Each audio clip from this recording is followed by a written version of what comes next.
All right, let's get right into it. Today, we are tearing down the groundbreaking ideas from the book, The Millionaire Next Door. And let me tell you, what it shows is that pretty much everything you think you know about what a millionaire looks like, well, it's probably wrong.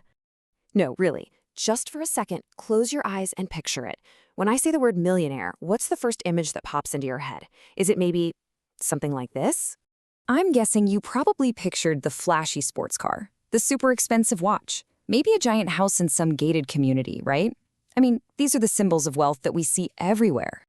Yeah, that entire picture, it's almost completely, totally wrong.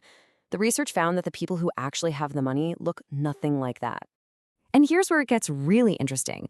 What we're so used to seeing isn't actually wealth. It's a performance. It's an act. It's a carefully built image, usually paid for with a big salary and, yep, an even bigger pile of debt. The authors of the book, Thomas Stanley and William Danko, they just nailed it with this line. The people living that high-consumption lifestyle, they're basically actors playing the part of a rich person. What's going on behind the curtain is a completely different story. So after digging into this stuff for 20 years, I'm talking thousands of interviews, surveys, the whole shebang, Stanley and Danko found that people pretty much fall into one of two groups when it comes to money. And the difference between them is staggering. So on one side, you have the underaccumulators of wealth, or UAWs for short. These are often the folks with huge salaries who spend every penny to look the part. They look rich, but if you saw their bank statements, their net worth is shockingly low. Then, on the other side, you've got the prodigious accumulators of wealth, the PAWs. These are the real millionaires. Their incomes are often way more modest, but their habits? They save and invest like it's their job, quietly building huge fortunes behind the scenes. And this brings us to the book's biggest, most important idea. Real wealth isn't about how much money flows through your hands, your salary, your car, your house. It's about what stays in your hands. It's all about what you accumulate and keep, not what you show off and spend. Okay, so what's the secret sauce? How do these PAWs actually do it? Well, the research uncovered a very clear playbook, a set of habits and strategies that almost all of them follow. Let's break it down. It really boils down to three core things. First, it all starts with the mindset.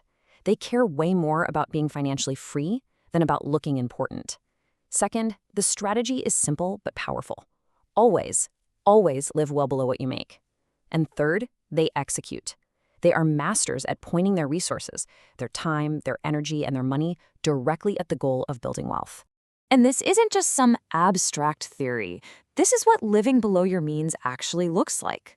The typical millionaire they studied, they're driving a reliable, maybe 10-year-old used car. They live in the same normal house for decades, in a regular neighborhood. And here's the key.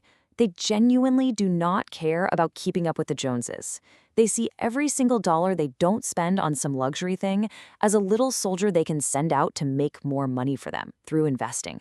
Okay, now this is where it gets super practical. The book doesn't just describe these people, it gives us a simple little formula to see how we're doing ourselves. So, want to know if you're on the right track to becoming a PAW? Let's check out the formula. All right, here it is, the wealth equation. It's simple. You take your age, you multiply it by your household's annual income before taxes, and then you just divide that whole thing by 10. That final number, that's what your net worth should be for someone who's an average saver. So, what does your score mean? Well, if your actual net worth is below that number, you're considered an underaccumulator, a UAW. If it's pretty close, hey, you're on track, you're an average accumulator. But if your net worth is twice that number or even more, then congratulations, you are a prodigious accumulator of wealth. You're a PAW. And this story from the book just drives the point home perfectly. You have two brothers. One becomes a doctor with a huge income, but his fancy lifestyle eats up all his money, so he has a pretty small net worth. The other brother, he becomes a contractor with a decent mid-level income, but by living simply and investing the difference, he ends up with a net worth of over $4 million. It just proves it, right? Your income doesn't make you wealthy. Your habits do. So when you really boil it all down, the research shows us that building wealth isn't about some secret stock tip or a complicated strategy. It's really about a fundamental choice that we all face.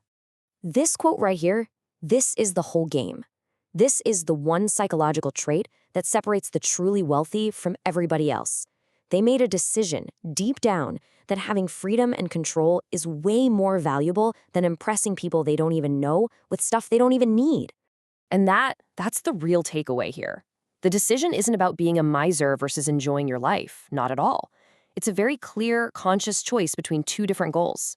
Do you want to spend your money on the appearance of wealth, or do you want to use it to build actual, real, lasting wealth? Because what this book proves is that it is almost impossible to do both at the same time. Every single day, with every purchase, with every financial decision you make, you're answering that question. So which path are you on? Really, which one are you choosing?